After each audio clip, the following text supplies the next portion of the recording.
नमस्कार बच्चों, Isha classes online education में आपका एक बार फिर से स्वागत है। देखिए बच्चों, आप में से बहुत सारे स्टूडेंट इस बात की रिक्वेस्ट कर रहे हैं सर कि हमें हिंदी साहित्य का इतिहास भी पढ़ाइएगा। यानी 12th क्लास के जितने भी विद्यार्थी हैं और उनकी हिंदी लिटरेचर जो है, इस विषय की हम लोग अब शुरुआत कर रहे हैं। आपकी बात मैंने मान ली, सुन लिया। सबसे पहले मैं आप लोगों को आज इस वीडियो के अंदर ये बताना चाहता हूँ कि हमारा सिलेबस कौन कौन सा है, कौन कौन सा सिलेबस हट गया है और कौन सा सिलेबस बाकी है, और हमें हिंदी लिटरेचर, हिंदी साहित्य की तैयारी को कैसे करना चाहिए। तो चलिए मैं सबसे पहले आपको यह बता देता हूँ कि हमारा जो हिंदी साहित्य का जितना भी सिलेबस है वो चार खंडों के अंदर विभाजित है, जिसमें पहला जो खंड है वो यहां पर मैंने नोट किया है बच्चों, वो है हिंदी साहित्य का इतिहास, जिसके लिए 16 अंक यानी 16 नंबर जो हैं ये इसके लिए तय किए गए हैं। और दूसरे नंबर पर जो है खंड ख की अगर हम बात करें तो खंड ख के अंदर ये खंड 1 हो गया, तो खंड 2 लिख देता है यहां पर। कै और ख भी आप लिखना चाहें तो लिख दें। इसके अंदर हम लोग पढ़ेंगे काव्यांग परिचय। क्या पढ़ने वाले हैं? काव्यांग परिचय के बारे में पढ़ेंगे। अब ये जो काव्यांग परिचय है, इसमें पहले मैं देखिए यहाँ लिख रहा हूँ संपूर्ण पाठ्यक्रम, और फिर मैं आपको बताऊंगा कि इसमें से कौन कौन से टॉपिक हट गए हैं जिनकी तैयारी हमें नहीं करनी है, कौन कौन से चैप्टर हैं जिनको हटा दिया गया है। यहाँ हम सभी विषयों के बारे में बात करेंगे, कौन कौन सी बुक है आप लोगों के पास। तो देखिए यहाँ पर काव्यांग परिचय के अंदर कौन कौन से टॉपिक हैं। सबसे पहले देखिए काव्य का गुण, काव्य का गुण, और इसी के अंदर एक दूसरा टॉपिक और दिया हुआ है काव्य के दोष। ये जो दो टॉपिक इसमें दिए गए हैं, ये जो काव्यांग परिचय है ये आपके लिए 16 नंबर का है बच्चों।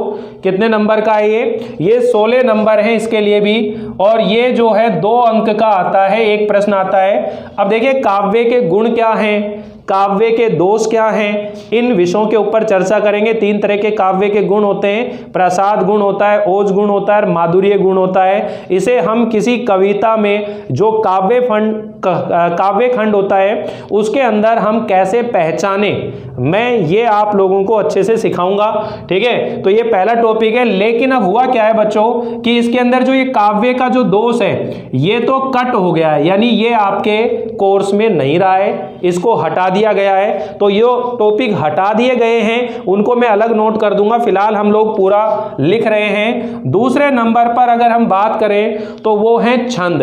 अब देखिए बच्चों, यहाँ छंद की बात करते हैं तो छंद कौन कौन से हैं और कौन से हटा दिए गए हैं। तो आपके टोटल जो छंद हैं वो हैं 8 छंद हैं आपके टोटल, और उन 8 छंदों के अंदर से 4 छंद जो हैं वो हटा दिए गए हैं, बिल्कुल आपके कोर्स से बिल्कुल हटा दिए गए हैं। तो मैं यहाँ जो छंद हैं आपके 8 कौन कौन से हैं, एक तो है गीति का छंद है, एक हरि गीति का है, हरि गीति का। एक जो छंद का नाम है वो है छप्पई छंद है, और एक जो छंद है कुंडलिया। कौन सा छंद है? कुंडलिया। ये सब एक दूसरे से जुड़े हुए हैं। मैं आपको कैसे समझाऊंगा जब आप सीखेंगे इसको, जब सीखेंगे। द्रुत विलंबित, कौन सा है? द्रुत विलंबित। ये छंद हम लोग नहीं पढ़ेंगे। एक वंशस्थ छंद है, ये भी आपके कोर्स से हट गया है, ठीक है। और इसके अलावा जो है कवित है, तो कवित जो छंद है इसे हम लोग नहीं पढ़ेंगे। एक है सवैया छंद। तो ये टोटल छंद है, 8 छंद है। इन 8 छंदों के अंदर से 4 छंद जो हैं वो हटा दिए गए हैं। फिर हम बात करते हैं तीसरे नंबर पर, जो अगला टॉपिक है हमारा वो है अलंकार। वो क्या चीज़ है बच्चों? अलंकार है। और अलंकारों के अंदर कौन कौन से अलंकार हैं? एक अन्योक्ति अलंकार है। कौन सा अलंकार है? अन्योक्ति अलंकार है। एक समासोक्ति यानी समास की कोई उक्ति हो गई, समासोक्ति। एक इसके अंदर है विभावना अलंकार, ठीक। और विभावना के बाद है विशेष उक्ति, विशेष उक्ति यानी विशेष कथन, विशेष उक्ति हो गया। दृष्टांत अलंकार हो गया, ये दृष्टांत अलंकार। और इसके बाद है प्रतीप, प्रतीप अलंकार, मानवीकरण, इसके बाद आया है ये मानवीकरण अलंकार है, और मानवीकरण के बाद आ गया एक व्यतिरेक। कौन सा अलंकार है? व्यतिरेक अलंकार है। ये टोटल आपके 1 2 3 4 5 6 7 8 अलंकार हैं। इन 8 अलंकारों के अंदर से भी 3 अलंकार हटा दिए गए हैं और 5 अलंकार हम लोग यहाँ पढ़ने वाले। तो काव्य खंड जो है इसमें हिंदी साहित्य का इतिहास पढ़ेंगे।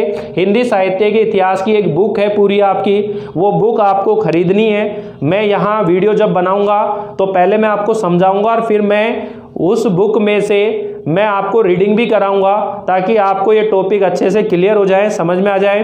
अब मैं ये कोशिश करूंगा कि आपको ये व्याकरण के पोर्शन है, पहले काव्य के गुण पढ़ा दिए जाएं, फिर छंद पढ़ा दिए जाएं और फिर अलंकार पढ़ा दिए जाएं। इनको पढ़ने के बाद में हम लोग हिंदी साहित्य का जो इतिहास है ये बुक शुरू कर लें, क्योंकि 16 नंबर की ये बुक है। नेक्स्ट अगर हम बात करें खंड 3 की, तो इसके अंदर हमारी जो पाठ्य पुस्तक है सरयू, यहां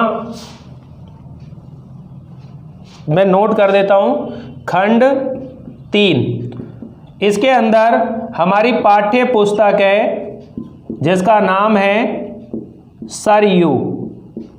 ये जो बुक है ये 32 नंबर की है। कितने नंबर की है? 32 नंबर की ये बुक है। और इस 32 नंबर की बुक के अंदर टोटल अगर हम बात करें तो 22 चैप्टर हैं, लेकिन 22 चैप्टर के अंदर से 3 और 3 6 7 8 22 में से 8 चैप्टर जो हैं वो हटा दिए गए हैं। तो सरयू बुक जो है इसके अंदर 22 चैप्टर हैं, 32 नंबर हैं। और दूसरी जो बुक है हमारी खंड 4 के अंदर, जिसको हम पढ़ेंगे खंड 4, इसके अंदर बुक का नाम है मंदाकिनी। ये मंदाकिनी, इस बुक को पढ़ेंगे। और ये जो बुक है हमारी ये भी 16 नंबर की है। कितने नंबर की है ये? 16 नंबर की। यानी कि आपका जो पेपर है बच्चों वो टोटल 80 नंबर का होने वाला है। कितने नंबर का होने वाला है? 80 नंबर का पेपर होगा। और आपके पेपर का जो पैटर्न है और आपके जो क्वेश्चन की संख्या है उसमें किसी तरह का बदलाव नहीं हुआ है। यानी पहले जो पेपर आपका 3.25 घंटे का होता था, 3.25 घंटे का ही पेपर होने वाला है और 80 अंक उस पेपर के लिए निर्धारित हैं। तो जो टॉपिक हटा दिए गए हैं उनको हम लोग नहीं पढ़ेंगे और अंकों का विभाजन यथावती है। यानी पहले ये जो काव्य के गुण और काव्य के दोष दोनों मिलकर 2 नंबर के थे, तो इसमें काव्य के दोष हट गए और काव्य के गुण रह गए। तो काव्य के गुण 3 हैं, तीनों को बड़े आसानी से बहुत अच्छे समझ जाएंगे। अलंकार जो हैं यहाँ मैंने वैसे अभी जो जर्नल हिंदी चल रही है उसके अंदर 9th क्लास के जो अलंकार पढ़ाए उसमें मैंने मानवीकरण अलंकार पढ़ा दिया है। आप मानवीकरण अलंकार वहां से पढ़ सकते हो, कोई दिक्कत नहीं है। और बाकी के जो बचे हुए अलंकार हैं ये मैं आपको सिखाऊंगा। पाठ्य पुस्तक के अंदर टोटल 22 चैप्टर है, 8 चैप्टर हटा दिए गए हैं, तो बहुत सारा कोर्स कम हो गया है। मंदाकिनी जो है, इस मंदाकिनी जो बुक है इसके अंदर भी आपके 11 चैप्टर हैं, जिसमें से 4 चैप्टर हटा दिए गए हैं। तो हम बात करते हैं हमारी जो सरयू बुक है, इस सरयू बुक के अंदर, यानी ये जो सरयू बुक है इसके अंदर 2 पार्ट होंगे, गद्य होगा और एक पद होगा। तो जो पद भाग है इस पद भाग के अंदर आपका चैप्टर संख्या, यानी यहां लिख देता हूं पाठ नंबर जो 4 है जिसका नाम है घनानंद, ये हट गया है। पाठ नंबर 5 है जिसका नाम है सेनापति, ये भी हटा दिया गया है। पाठ नंबर 6 है जिसका नाम है पद्माकर, इस चैप्टर को भी हटा दिया गया है। और 12 नंबर का चैप्टर है जिसका नाम है नरेश मेहता। क्या नाम है? नरेश मेहता। ये राइटर्स के नाम हैं, इनको हटा दिया गया है।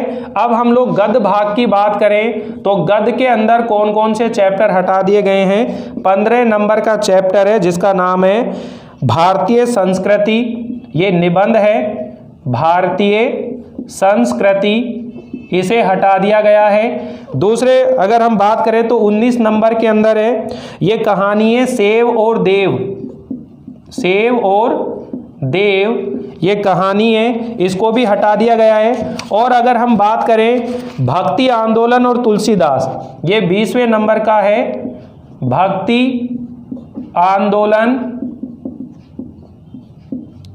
और तुलसीदास, ये भी हट गया है। और इसी के साथ ये जो 22वें नंबर का चैप्टर है, भारत भी महाशक्ति बन सकता है, भारत भी महाशक्ति बन सकता है।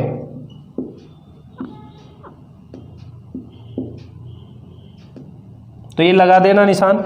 दूसरी जो बुक है हमारी मंदाकिनी, इस मंदाकिनी के अंदर भी 4 चैप्टर हटा दिए गए हैं। अगर हम बात करें पाठ संख्या 4, जिसका नाम है हमारी पुण्य भूमि, हमारी पुण्य भूमि, इसको पूरे को लिख लेना आप लोग। इसका निशान एकनाथ रानाडे के द्वारा लिखा गया है।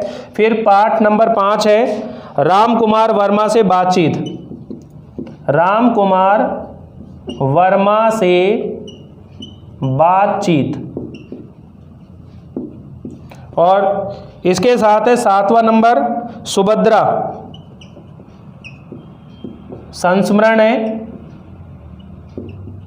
इसे भी हटा दिया गया है। और पाठ नंबर 11 यात्रा एक पावन तीर्थ की, यात्रा एक पावन तीर्थ की। तो ये जो सिलेबस है ये आपके सिलेबस में ये हटा दिया गया है, ठीक है, हटाया गया पाठ्यक्रम। इसे आप अपने हिंदी साहित्य का जो रजिस्टर बनाओगे, उस रजिस्टर के फर्स्ट पेज के ऊपर ये सब डिटेल नोट कर लेंगे कि हमारे हिंदी साहित्य की जो बुक है वो 16 नंबर की है, काव्यांग परिचय 16 नंबर का है। इसमें जो अलंकार हैं वो मैंने आपको निशान लगवा देता हूँ, कौन कौन से छंद और अलंकार जो हैं आप लोगों को याद नहीं करने हैं। तो यहाँ देखिए हरि गीतिका, ये जो गीतिका छंद है यहाँ से अपन नोट करते हैं। एक तो ये जो काव्य का जो दोष है इसको हटा दिया गया है। इसी के साथ ये जो गीतिका छंद है, इस गीतिका छंद को हटा दिया गया है। मैं गोले लगा देता हूं। इधर ये जो द्रुत विलंबित छंद है, इस द्रुत विलंबित छंद को भी हटा दिया गया है। और ये जो वंशज छंद है इसको भी हटा दिया गया है। और कवित जो है, ये कवित जो है इसको भी हटा दिया गया है। तो ये देखिए गीतिका, द्रुत विलंबित, वंशज और कवित, इन छंदों को हटा दिया गया है। अलंकार के अंदर अगर हम बात करें तो अलंकार के अंदर केवल 3 अलंकार जो हटे हैं, एक विशेष उक्ति अलंकार हटा है और इसके साथ दृष्टांत अलंकार भी हटा दिया गया है। और देखिए मानवीकरण अलंकार भी हटा दिया गया है। ये 3 अलंकार जो हैं ये हटा दिए गए हैं। ये आप लोगों का संपूर्ण पाठ्यक्रम मैंने आप लोगों को बता दिया है। ये चीज़ें हट गई हैं और ये हट गया है, तो ये आपका 40% जो कोर्स है वो हट गया है। और बच्चों जिस तरह से आप कंपलसरी हिंदी पढ़ रहे हो, अनिवार्य हिंदी पढ़ रहे हो इस चैनल पर, उसी तरह से आज से मैं आप लोगों के लिए हिंदी साहित्य की ये जो क्लास है ये आरंभ कर दी है। अब आप लोगों को लगातार निरंतर इस विषय के भी लेक्चर मिलते रहेंगे।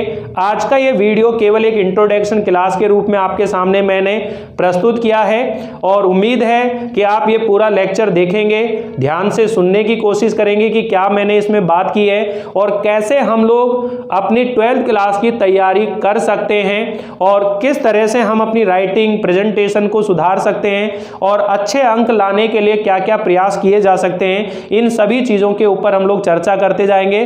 तो यहाँ सबसे पहले मैं आप लोगों के ये जो काव्यांग परिचय है इस टॉपिक की शुरुआत करूंगा। इसमें मैं आपको काव्य के गुण, छंद और अलंकार, ये तीनों टॉपिक जो हैं बहुत ही शानदार तरीके से आपको मैं सिखाने की कोशिश करूंगा। तो इस क्लास के साथ जुड़े रहें आप इसी तरह एक विश्वास के साथ। मिलते हैं अगली बार यहाँ काव्य के गुणों को लेकर के। तब तक के लिए थैंक यू, बाय बाय।